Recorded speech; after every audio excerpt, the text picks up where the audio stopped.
Joined by Coach Jim Montgomery. And Jim, since we last saw you coaching an NHL game in early December and your dismissal by the Dallas Stars, tell us what has been going on in your life since that moment. For me, it's primarily been focusing on my recovery. It took, the firing by the Dallas Stars for me to realize and look in the mirror and understand that I have a disease with alcoholism. And since then, working on my recovery, focusing on my family structure, and living day by day, staying mindful, doing the right things, has been my number one focus. What specifically, Jim, do you feel led to your firing? You know, uh, I went away to rehab, and doing that and continuing to do intensive therapy here in Dallas, and then continuing to work a daily program. I call it a conditioning, really, to my sobriety. It's very similar, I relate to being when I was a player. You work out, you work on your skills on the ice, you do weights, you do plyometrics, in order to be your best on the ice. Now I do that daily in order to be my best as a person, as a family man, as a husband. So that's really what I've been working on. You had 2.5 years left on your contract with the Stars, Jim. I believe $1.75 million salary, pretty good for a first-year NHL head coach, by the way. But you're not getting paid on that contract. Do you feel that was justified in terms of the Dallas Stars' decision there?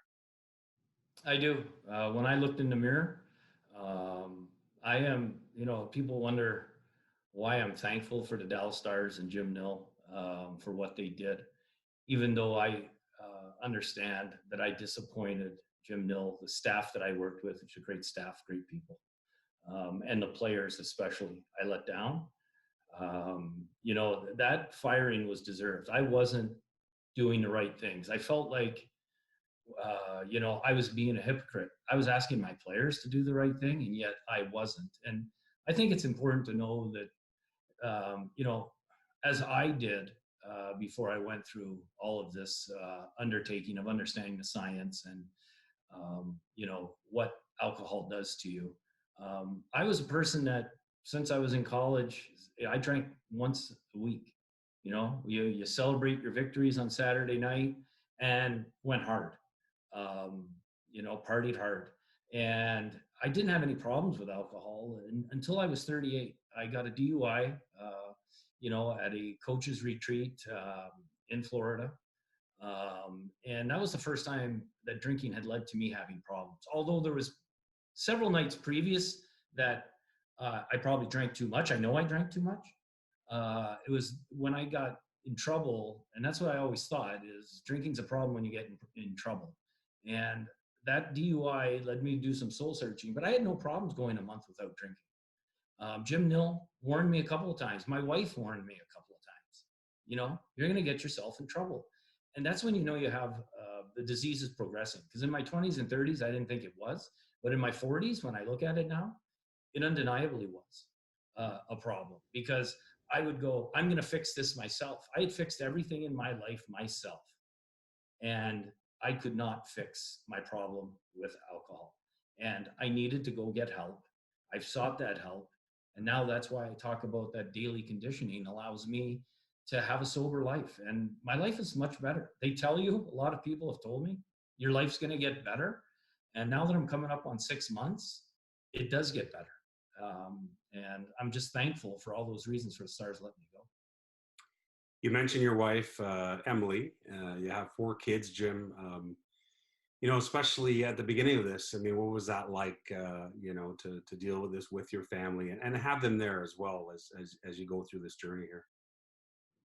Yeah, the strength they've given me has been incredible. But the day that I was let go was hard.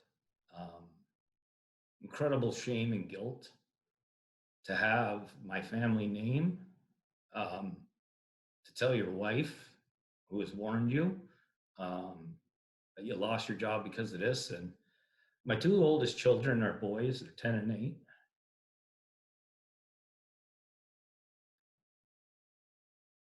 And I have to tell them, you lost your job not because the team was losing, but because of your own actions and behaviors and your addiction to alcohol is really, really hard. Usually in the NHL, there's support that comes from other places. Jim, what has the support been like for you during this really emotional time in terms of hearing from people around the league? That's been incredible. I've always felt I've been very lucky to play, even though I didn't. I played in the American League mostly for 12 years, and to coach and make a living at this great sport. But the outreach from so many people in the sport has been incredible. People I don't know who have called out and texted or emailed, you know, and with that, there's also a lot of people you've disappointed, and you know, and I think that's why it's important that I came on the air. It helps my own recovery, but it also helps me thank those people that have been so impactful in my recovery. Hmm. And to know that you're not alone is incredibly powerful, not only from your family and your loved ones, but from people who have also, had problems like I have. Well, Jim, and I'm sure there'll be NHL owners and general managers and other coaches watching this interview, and certainly, they'll probably ask themselves, I want to give this guy a chance again, but you know, what could you tell them about what the next version of Jim Montgomery looks like as far as someone, reaching out, maybe offering you a job? Well, I am hopeful, to coach again. It's my passion.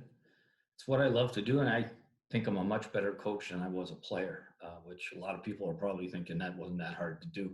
But that being said, I don't control the opportunities that are going to come my way, and I do not worry about the future. I just focus on right now and what I do control, which is being a good father, especially during this pandemic.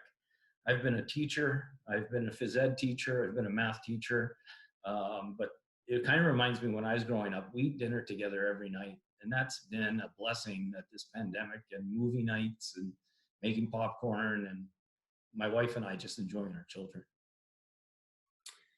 Well, Jim, I know it wasn't easy sharing your story here, but we do appreciate your time. Thanks for being with us. Pierre, thanks. I appreciate it. Have a good day.